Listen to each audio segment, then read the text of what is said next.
दोस्तों नमस्कार। दोस्तों, प्रधानमंत्री का राष्ट्र के नाम संदेश, राष्ट्र का सच क्या है और संदेश के भीतर से कौन सी अनुगुंज आपको सुनाई दे रही है। हमें लगता है कि आज इन दोनों परिस्थितियों के बीच में आज खड़े हो जाइए और जरा महसूस करना शुरू कीजिए, क्या भारत को इतना कमजोर कर दिया गया है? यहां के बहुसंख्य तबके को 2 जून की रोटी के लिए मोहताज कर दिया गया है और उसके बाद 2 जून की रोटी का ऐलान अगर सत्ता अपने तौर पर यह कहते हुए करे कि हम अब आपको मुफ्त में इतना भोजन देंगे और यही देश की पूरी इकोनॉमी हो जाए, तो क्या इससे बड़ी त्रासदी कुछ हो सकती है? भारत तो दुनिया की इकोनॉमी में दौड़ता हुआ देश था। भारत तो विश्व गुरु बनने की दिशा में बढ़ता हुआ देश था। भारत की अर्थव्यवस्था, भारत का बाजार, भारत के भीतर का कॉरपोरेट, भारत के भीतर का दिमाग, अंतर्राष्ट्रीय तौर पर इसकी गूंज बार बार होती रही है।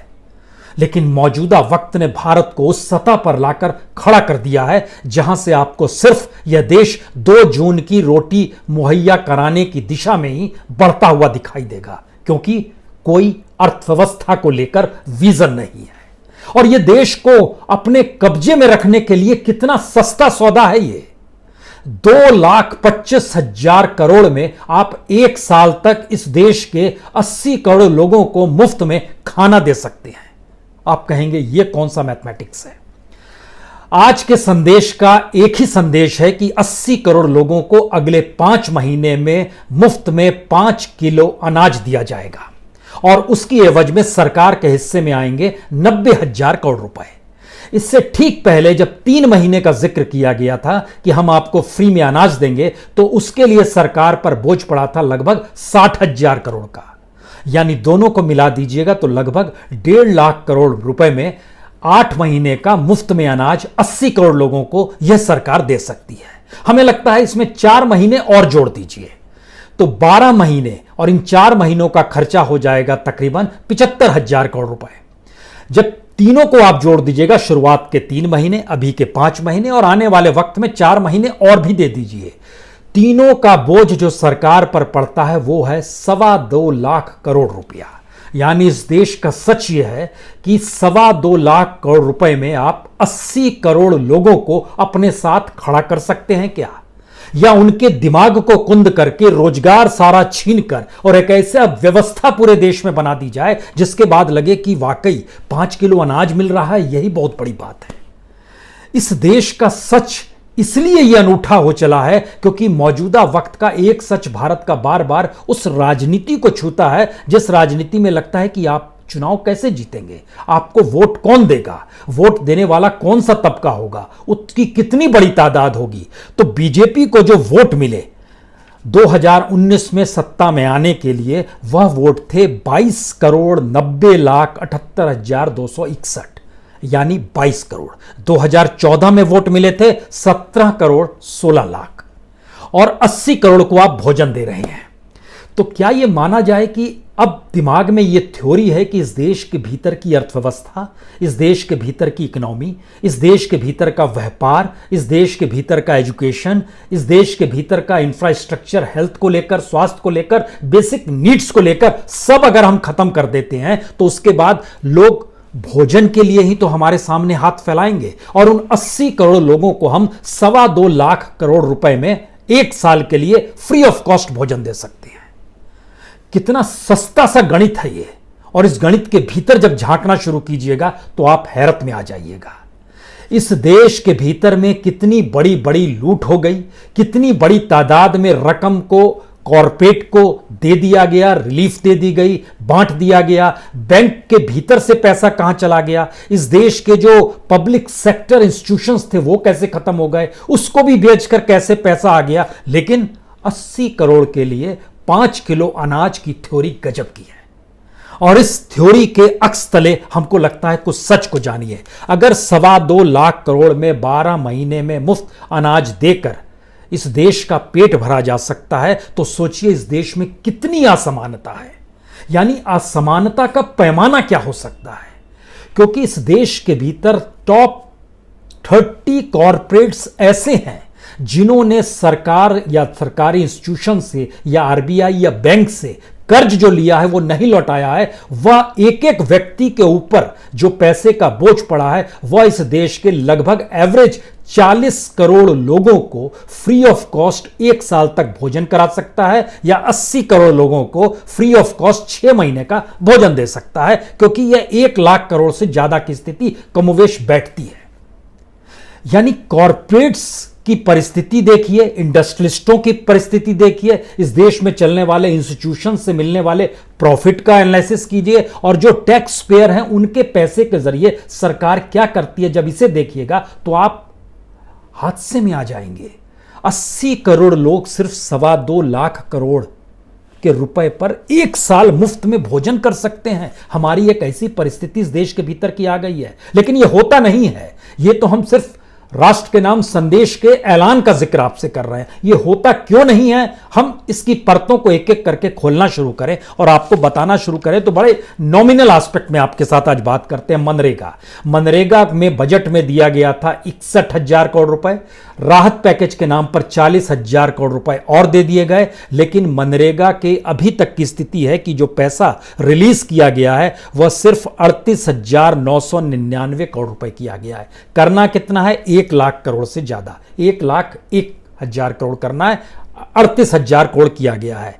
जो बजट में 60 और जो अलग से 40 था, वह स्थिति थोड़ी देर के लिए भूल जाइए। जितने वेजेस जो दिए गए हैं पिछले अप्रैल, मई, जून, ये 3 महीने के दौर में वेजेस जो बांटे गए, उसमें जानकारी आई कि 19 करोड़ रुपए हमने वेजेस के तौर पर बांट दिए हैं। जो मटेरियल खरीदा, जो स्किल लेबर था, उनको लगभग 9,000 करोड़ रुपए दिए। जो एडमिनिस्ट्रेटिव काम था उसमें लगभग 766 करोड़ दे दिए।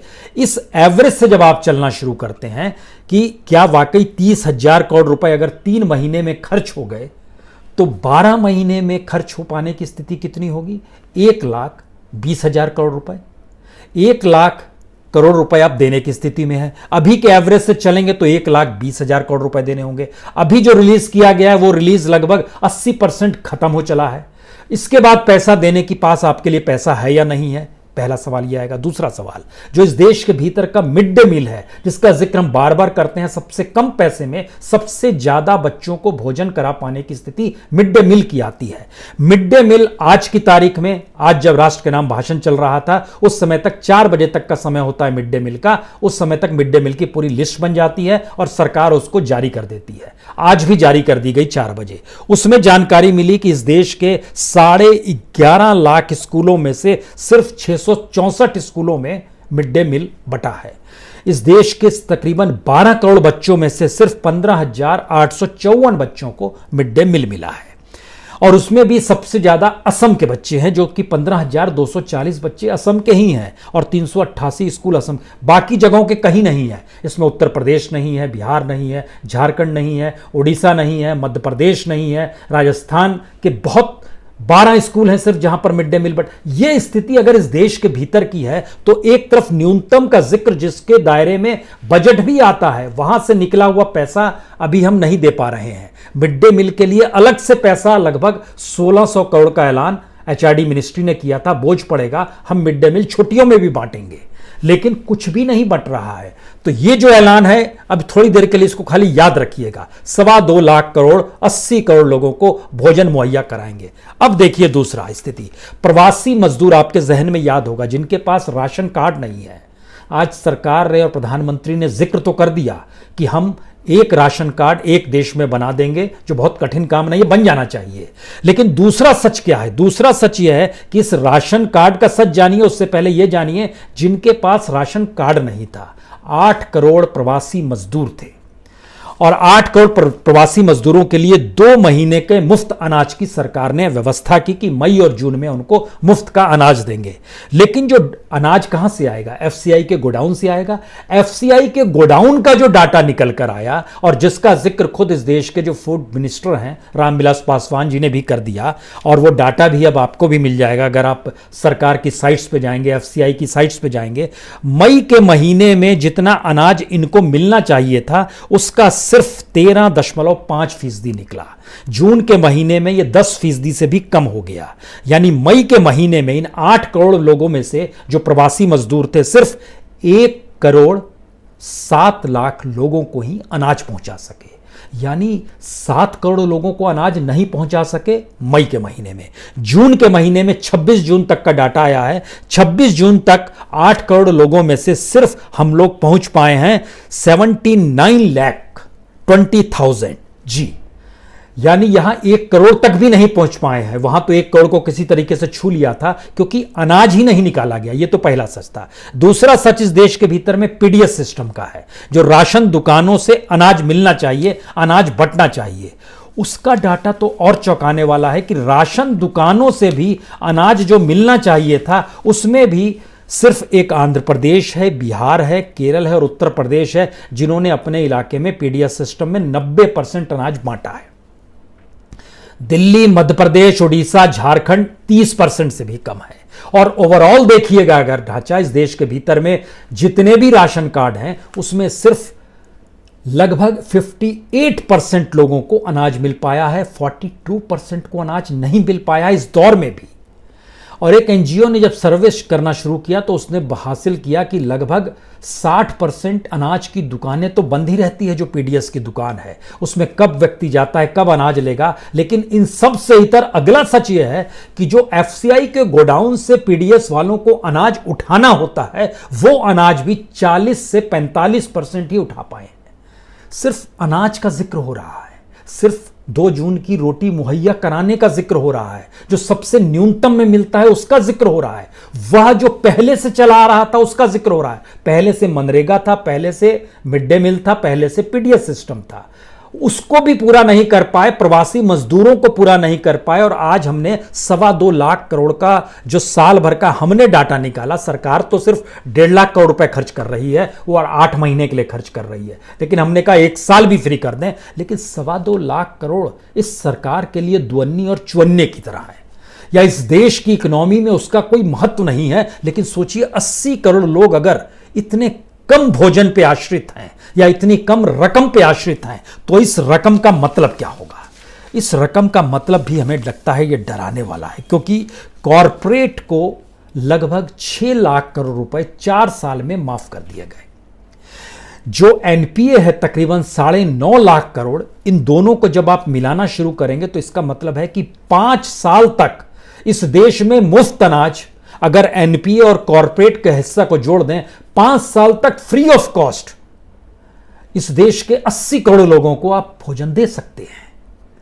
और उसके बाद अगर हम सेक्शन वाइज जोड़ना शुरू करें, जो पीएसयू बेच के डिसइन्वेस्टमेंट का पैसा था, जो बंदरगाह बेचे गए, जो हवाई अड्डे बेचे गए, जो बैंक्स के जो लगातार लोन बढ़ते चले जा रहे हैं और उसका एनपीए बढ़ते जा रहा है, लगभग 6% तक एवरेज हो रहा है सारे बैंकों का। जो नॉन बैंकिंग सेक्टर जिसमें सबसे बड़ा आईएलएनएफएस है, उसने जितनी गड़बड़ी कर दी और उसका जो घाटा था, उस घाटे के मातहत तो इस देश के लगभग 80 करोड़ लोगों को आप 3 महीने तक फ्री ऑफ कॉस्ट भोजन दे सकते थे। वह घोटाला उसने उधर हो गया।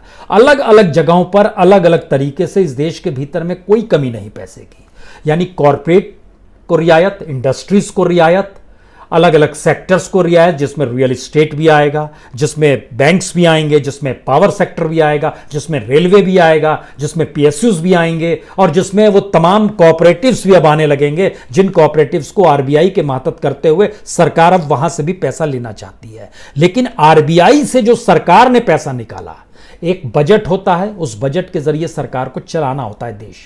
जनता टैक्स देती है, सरकार के पास पैसा आता है, उसके जरिए आप देश चलाते हैं। लेकिन आप वह भी मैनेज नहीं कर पा रहे हैं, तो स्थिति यह हो गई कि आपने आरबीआई से भी जो पैसा लिया है और पिछले 3 साल के भीतर जो इस देश का पैसा आरबीआई के जरिए जो निकाला गया है कि हम देश चलाएंगे, उसके जरिए इस देश के 80 करोड़ लोग लगभग 3 साल तक फ्री ऑफ कॉस्ट भोजन कर सकते हैं। हम सिर्फ सत्ता को इसलिए चुनते हैं कि जनता टैक्स का जो पैसा देती है, जो तकरीबन 10-10.5 लाख करोड़ होता है, जो इनडायरेक्ट टैक्स होता है वह भी कमोवेश इतना होता है, तो डायरेक्ट इनडायरेक्ट टैक्स के जरिए सरकार के पास दूसरी कोई कमाई नहीं है। सरकार दूसरी कमाई डिसइन्वेस्टमेंट के जरिए करती है, लाइसेंस को बेचेगी उसके जरिए पैसा आ जाएगा, खनिज संसाधनों की लूट होगी उसके जरिए आ जाएगा, या इस देश की पूरी इकोनॉमी को अपने हथेली में रखकर हर नियम कायदे बनाएगी, उसमें किसी को रियायत चाहिए, कोई छूट चाहिए तो उसके नाम पर खेल होगा। यानी इस देश को आपने अपनी उंगलियों में जब फंसा लिया तो हमको लगता है आखिरी बात जरा समझने की कोशिश कीजिए, जब इस बात को बहुत गर्व से कहा जाता है कि हम अमेरिका की जनसंख्या के लगभग दुगने, ब्रिटेन के लगभग 12 गुने और यूरोपियन यूनियन के लगभग 2 गुना, अमेरिका के 2.5 गुना, ब्रिटेन के 12 गुना और यूरोपियन यूनियन के लगभग दुगने लोगों को हमने फ्री ऑफ कॉस्ट भोजन दे रहे हैं, तो हमको लगता है इसके भीतर का एक सच आपको और जानना चाहिए। इन तीनों जगहों की जब आप पॉपुलेशन को मिला दीजिएगा तो कुल 85 करोड़ लोग हैं। अमेरिका में लगभग 33 करोड़, ब्रिटेन में लगभग 6.5 करोड़ और यूरोपियन यूनियन में लगभग 44 करोड़ 45 करोड़, तो लगभग ये 85 करोड़ है। भारत में 80 करोड़ का जिक्र हो रहा है और यहां पर लगभग 85 करोड़ है।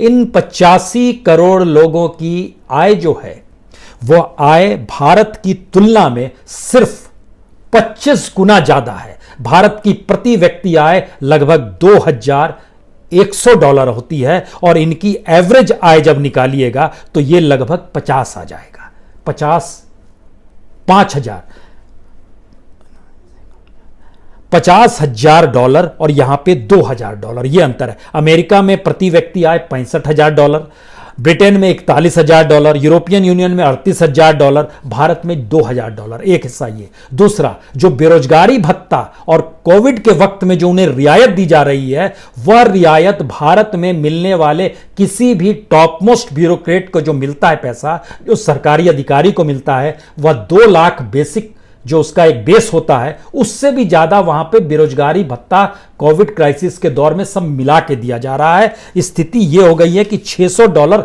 एक्स्ट्रा दिए जा रहे हैं कोविड क्राइसिस के दौर में, जो कि इससे पहले तकरीबन 2 से 3200, 2000 से लेकर $3200 तक वहां पर जो अनएम्प्लॉयमेंट मिलता है उसमें $600 और जोड़ दिए गए।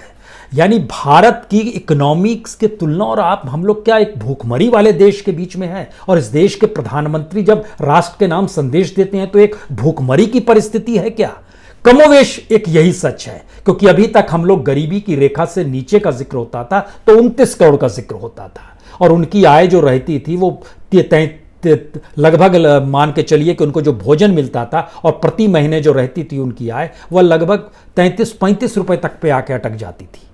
हम ऐसी स्थिति में आ गए हैं जहां पर यह देश में 80 करोड़ लोगों को 2.25 लाख करोड़ रुपए, इसका मतलब है इस देश का कोई एक कॉरपोरेट अगर सोच ले कि हमको इस देश को अब अपने हिसाब से चलाना है, वो पैरेलल में खड़ा होकर ऐलान कर दे कि हम मुफ्त में अनाज देंगे, आपको कोई काम करने की जरूरत नहीं है बरसों बरस तक, तो कुल मिला के 5 साल के लिए आंकड़ा बैठेगा लगभग 12 लाख करोड़ रुपए। 12 लाख करोड़ रुपए में कोई भी कॉरपोरेट तो इस देश को खिला सकता है और उसके बाद वो कह दे आप लोग को कोई काम करने की जरूरत नहीं है और अब ये देश में हम ही को चुनाव जिता दीजिए। कुल वोट मिलते हैं बीजेपी को 2019 में जो मैक्सिमम है 22 करोड़, तो उसको तो 25 करोड़ आसानी से मिल जाएंगे। इस देश के सच के भीतर में जब आप समझते हैं तो इसका मतलब है इस देश को आगे बढ़ाने के काम सारे ठप कर दिए गए हैं और जो लोग आज मौजूदा वक्त में खुश हैं, चाहे वो सैलरी क्लास हो, चाहे सोशल सिक्योरिटी लेने वाला क्लास हो, चाहे कॉरपोरेट हो, चाहे इंडस्ट्रियलिस्ट हो, चाहे उच्च शिक्षा प्रदान करने वाला युवा हो, समझ लें अगर ऐसी स्थिति देश की रहेगी तो नंबर हर किसी का आएगा, स्थितियां हर किसी की बिगड़ेगी, अपने अपने दायरे में हर कोई बड़ी त्रासदीपूर्ण स्थिति में आएगा। और सबसे बड़ी बात, यह देश ना ऐसा था ना इस देश को ऐसा होने दिया जाए। इस पहल को दिमाग में रखिए। बहुत बहुत शुक्रिया, बहुत बहुत शुक्रिया।